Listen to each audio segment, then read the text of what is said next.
మాట రావట్లేదు. ఈ వెండిధర మాట్లాడితే, ఈ సిల్వర్ సింగ్ మాట్లాడితే ఏం మాట్లాడుతుంది అని ఊహిస్తే, ఇలాంటి అద్భుతాన్ని నా మీద ఆవిష్కరిస్తానని ఈ జన్మలో అనుకోలేదు అనుకుంటుంది అన్నట్టు వినిపిస్తుంది. ఇదే భరించలేకపోతే ఏప్రిల్ 28 భరించాలంటే ఇంకెన్ని తెరలు కావాలి, ఎన్ని స్క్రీన్లు కావాలి, దీనికి వరం కావాలి. Hats off Rajamouli and your team, ఆర్టిస్టులు కానీ టెక్నీషియన్స్ కానీ పనిచేసిన బాహ్యకాడ నుంచి మీ అందరూ ఎంతో అదృష్టవంతులు. నిజంగా ఒక అద్భుతాన్ని ఆవిష్కరించారు. ట్రైలర్లోనే ఇట్లా ఉంటే ఇది నెల రోజులు ఎలా ఓపి పట్టి ఉంటారో నాకు అర్థమవుతుంది. నువ్వే మట్టుకు అయితే ఇది రోజు ఓ 10 సార్లు చూస్తాను. అండ్ ఎందుకన్నా అందులో మాటలు లేవని చెప్తాను కదా, ఇది నిజంగా మనసులో నుంచి వచ్చిన మాట.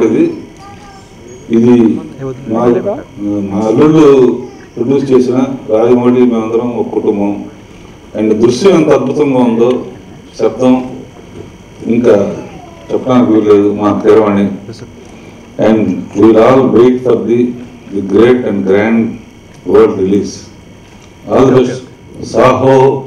సాహో రే బాహుబలి. అందరికి నమస్కారం అండి.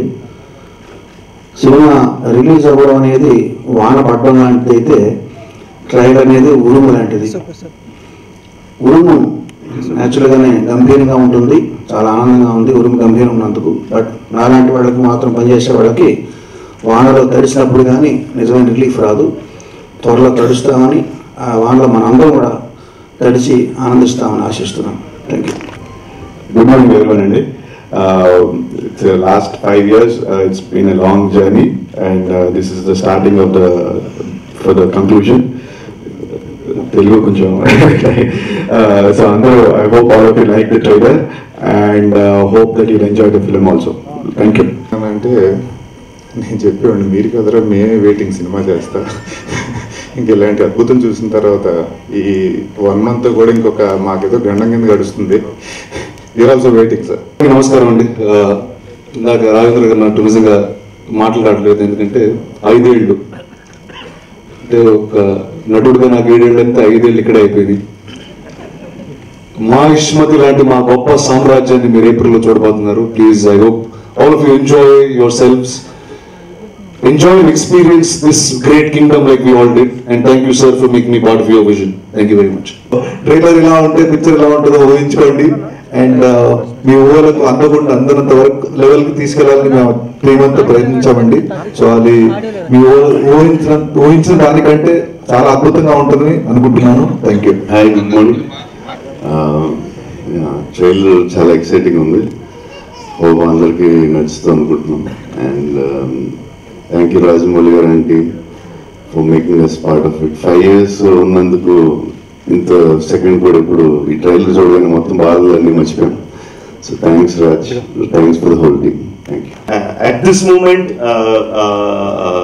I think the fans will be in the euphoria of watching the trailer. But as the euphoria dies down, as we have been telling, we introduce the characters. We just introduce the characters. We just gave them what the characterizations are about. And in the conclusion, you are going to see the drama between them. That's the main thing that we are going to see. The Bahubali franchise, the war is a part and parcel of the Bahubali franchise. No, I'm not at all bothered. ఎందుకంటే మనం cinema చూసినప్పుడు first half చూస్తే second half ఏంటో guest చేస్తూ ఉంటాం. యాక్చువల్గా ఇంకా movie buffs అయితే సినిమా స్టార్ట్ అయిన 10-20 minutes they will be guessing what the second part is going to be. Some of them are right, some of them are wrong. It doesn't matter. It is what matters is important విషయం ఏంటంటే దాన్ని ఎంత ఇంట్రెస్టింగ్గా చెప్తున్నాను. మన for example epics like Mahabharatam, Ramayanam లాంటి సినిమాలు తీస్తే మన కథ ఏంటో తెలుసు, but still we want to see the drama. ఎంత అందంగా చెప్పాం అన్నది important. And most of the theories ఇప్పుడు నేను చూసిన దాంట్లో most of them are wrong and few are little bit close here and there. But ఒకవేళ అందరికీ కూడా ఎగ్జాక్ట్గా గెస్ట్ చేసినా సరే I'm not worried about it. ఆ పాయింట్ ఎలా రీచ్ అవుతాం అన్నది more important. Second thing, as I said, నాకు డైరెక్ట్గా ఇప్పుడు నాకు ముందుకు వెనక్కి వెళ్తూ ఉంటాను. ట్రైలర్ కట్ చేసినప్పుడు కూడా కొంచెం టెన్షన్ ఉంటుంది అటు ఇటు వెళ్ళినప్పుడు. But when I see it as a whole, once the BGM comes, once పెద్దని బీజిఎం వచ్చిన తర్వాత నా ఎక్స్పెక్టేషన్ లెవెల్ కన్నా ఎక్కడితో దాటేసి వెళ్ళిపోయింది. He gives an extra tweak, extra twist. దానికి లైన్ దాటేసి పైకి వెళ్ళాల్సిన twist he will give it. So I'm more than happy about it. Amarendra బాహుబలికి కొంచెం ఎక్కువ ఇష్టపడ్డాను శివుడి కంట. చాలా తక్కువ అండి. చాలా సార్లు ఇదే ప్రశ్నకి సమాధానం చెప్పాను. ఫస్ట్ బాహుబలి కథ సినిమా అయిపోయిన తర్వాత బాహుబలి పార్ట్ 2 తీయడం కాదండి, ఒక సింగిల్ స్టోరీ బిగినింగ్ నుంచి ఎండ్ వరకు ఒక సింగిల్ స్టోరీ. ఒక సినిమాలో దాన్ని మొత్తం తీయలేకపోతుంది కాబట్టి రెండు పార్టీల కింద విడదీసాం. సో మొత్తం అంతా ఒకటే కదా. బట్ బాహుబలి పార్ట్ 1 రిలీజ్ అయిన తర్వాత దానికి వచ్చిన యూఫోరియా అది ఇది చూసి ఇంకా యాక్షన్ సీక్వెన్సెస్ లో కొంచెం ట్వీకింగ్ కొంచెం ఎక్కువ పెట్టడం, అక్కడ కొంచెం ఇంకా డ్రామాటిక్ గా చేయడం, అలాంటి చిన్న చిన్న ఇది ఉంది తప్ప బేసిక్ స్టోరీలో అయితే ఎటువంటి మార్పులు లేవండి. యాజ్ ఇట్ ఈస్ ఫస్ట్ ఏదైతే అనుకున్నామో చివరి వరకు అదే. ఇన్ఫాక్ట్ ఒక 20-30% ముందు షూట్ చేసాను కూడా, ఇంకా ఫస్ట్ పార్ట్ రిలీజ్ అవ్వకముందు. మాహిష్మతికి మార్పులు ఏం లేవండి. మాహిష్మతి అనేది చాలా పెద్ద రాజ్యం. మనం ఫస్ట్ పార్ట్ లో చూపించినప్పుడు మాహిష్మతిలో కొంత పార్టీ చూసాం. సెకండ్ పార్ట్ వచ్చేసరికి ఇంకా మిగతా భాగాలు కూడా చూస్తున్నాం. So it is first part లో మనం చూసిన తక్కువ, సెకండ్ పార్ట్ లో ఇంకా ఎక్కువ చూస్తున్నాం. క్లైమాక్స్ చేసేసరికి మొత్తం ఓపికలు అంతా అయిపోయినాయి అండి. 4 క్లైమాక్స్ షూట్ చేసే ఓపిక లేదు. స్టోరీ డిస్కషన్ అప్పుడు 1,00,000 పాయింట్లు అనుకుంటాం అండి. బట్ వన్స్ షూటింగ్ వెళ్ళకముందే మొత్తం పాయింట్లు అన్ని లాక్ అయిపోతాయి. 4 వర్షన్స్ షూట్ చేసి అంత ఇది లేదండి. This is piracy is a different issue and leakage is a different issue. Both are not the same. And this particular leak is some bug in the Facebook this thing. They are still trying to sort out why it happened. It is very irritating, but it is not something we can blame someone without knowing anything about it. So it's online now. We launched it. We are supposed to launch it at 5 p.m. So we planned so many things around it, but unfortunately we launched it earlier. But I think it's good news for the fans rather than being bad news. Tricks of the trade అంటారు కదండి. డైరెక్టర్గా మనం కథలన్నీ చెప్పేటప్పుడు mass pulse కూడా కొంచెం తెలుసున్న డైరెక్టర్లు ఏం చేస్తారంటే తెలియకుండా ఆడియన్స్ ని రేకెత్తించి పెడతారండి. అంటే ఫస్ట్ పార్ట్ లో శివుడు తాలూ క్యారెక్టరైజేషన్ చూపించడానికి అమ్మ కోసం శివలింగాన్ని ఎత్తుకొని వాటర్ నుంచి నడిచి జంప్ చేసి వెళ్ళి అంత బలవంతుడిగా చూపించానండి. బల్లాల దేవుడిని చూపించినప్పుడు ఉత్తి చేతులతో దొనపోతూ ఫైట్ చేసి అంత బలమైన చూపించాం. సో వాళ్ళిద్దరు రైవల్స్ అని తెలుసు. సో అది రేకెత్తించి పెట్టడం అంటే అలాంటి బలవంతుడు ఇద్దరు కొట్టుకుంటే ఎలా ఉంటుంది అన్నది తెలియకుండా ఆడియన్స్ రేకెత్తించి ఉంటుంది. దాన్ని క్లైమాక్స్కి పెట్టాం. సో పీక్ అన్నిటికంటే జనాలు ఏదైతే ఎక్కువ ఎక్స్పెక్ట్ చేస్తూ ఉంటారో దాన్ని క్లైమాక్స్ పెట్టామండి. So the peak, the Everest peak cinema, Baahubali సినిమాలో ఎవరెస్ట్ పీక్ ఏదైతే ఉంటుందో అది క్లైమాక్స్లో బల్లాల దేవుడు మహేంద్ర బాహుబలి మధ్య ఫైట్లో ఉంటుంది. ఏదైతే ఉన్నాయో బాహుబలి కానీ, బల్లాల దేవుడు కానీ, శివగామి కానీ, కట్టప్ప కానీ, విజయదేవుడు కానీ, దేవసేన, అన్ని characters very very powerful characters అండి. అందరూ కూడా వాళ్ళు నమ్మిన సిద్ధాంతాలని, వాళ్ళు నమ్మిన ఫిలాసఫీని చాలా స్ట్రాంగ్గా పాటిస్తూ ఉంటారు. సో అంత స్ట్రాంగ్ క్యారెక్టర్స్ ఉన్నప్పుడు వాళ్ళ మధ్య ఆ క్యారెక్టర్స్ మధ్య రిలేషన్షిప్ కూడా అంత స్ట్రాంగ్ ఉంటాయి. లవ్ కానీ, హేట్ కానీ ఏదైనా. So Devasena characterisation will be very strong అండి. ఆడవాళ్ళందరికీ కూడా చాలా చాలా నచ్చుతుంది అనుకుంటున్నాను. ద బిగ్గెస్ట్ థింగ్ ఈజ్ అది ఒక సింగిల్ లైన్ సెంటెన్స్ కాదండి. ఓకే, ఇలా ఇంతకని చంపేసాడు అన్నంత is not simple answer. Simple answer అయితే ఇన్ని రోజులు దాని మీద యూఫోరియా కూడా అలా మెయింటైన్ అవుతుంది. It's complicated sequence that comes to that point. So నాకు తెలిసి సినిమా స్టార్ట్ అయిన తర్వాత జనాలు అసలు అందులో లింగ వైపు చూస్తూ ఉంటారు కానీ దీని క్వశ్చన్కి ఆన్సర్ ఎప్పుడు వస్తుందని చూడండి. నాకు తెలిసి ఆ క్వశ్చన్కి అంతా థియేటర్కి ఆడియన్స్ని రప్పించడం వరకే నేను అనుకుంటున్నాను. బట్ ఒకసారి థియేటర్లోకి వచ్చిన తర్వాత జనాలు దే విల్ బి ఆ క్యారెక్టర్స్తో పాటు ఆ ప్రపంచంలోకి వెళ్ళిపోతారని అనుకుంటున్నాను. ఇట్ ఈస్ ఒక సింగిల్ సెంటెన్స్ ఆన్సర్ కాదు, సింగిల్ సెంటెన్స్ ఆన్సర్ కాదు అది. It's buildup to that point.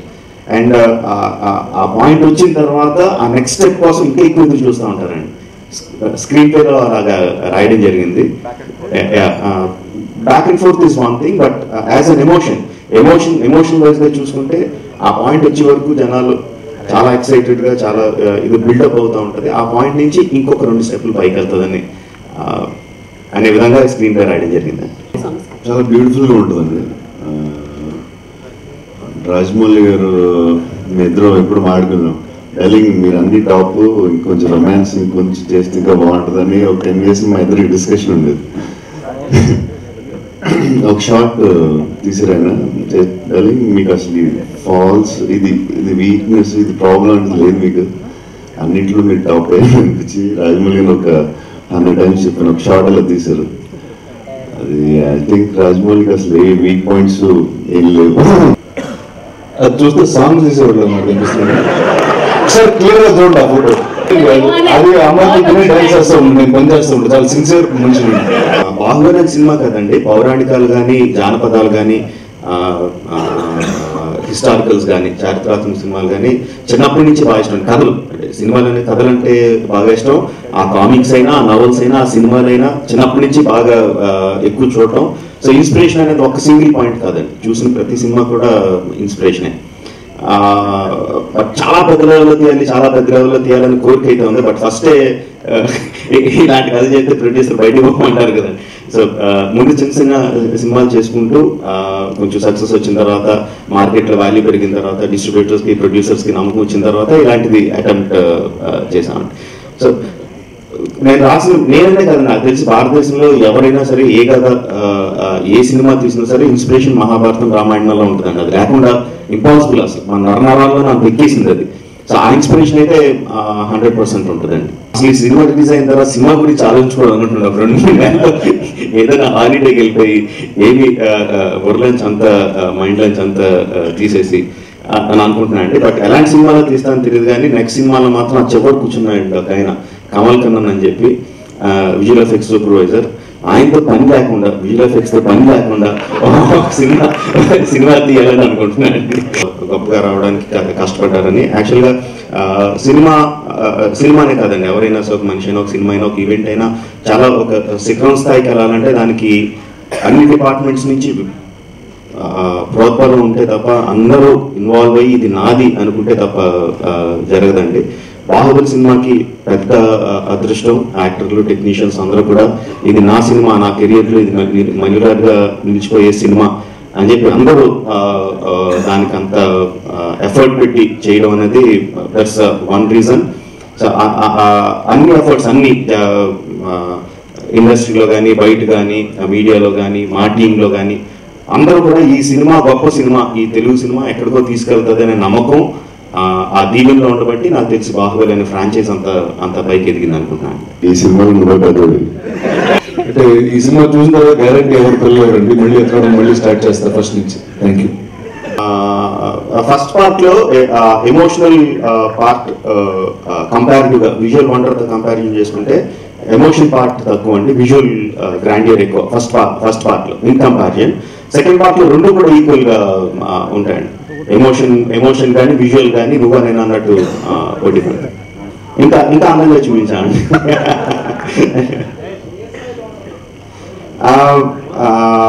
Anushka ఈ మధ్యలో ట్రైలర్ లో 2 షార్ట్స్ ఉంటాయండి. So that gives an idea Anushka ఎలా ఉండబోతుంది అన్నదానికి అంటే విజువల్ గా అందానికి చూసుకుంటే అనుష్క ఎలా ఉండబోతుందో 2 షార్ట్స్ బట్టి తెలుస్తుంది. But as a characterisation she will be much more very very strong. Rajamouli గారు ఫస్ట్ పార్ట్ రిలీజ్ ముందు ఇప్పుడు రిలీజ్ ముందు ఫస్ట్ పార్ట్ రిలీజ్ ముందు ఉన్న టెన్షన్ ఆ జీవితంలో ఎప్పుడు అనిపించలేదండి.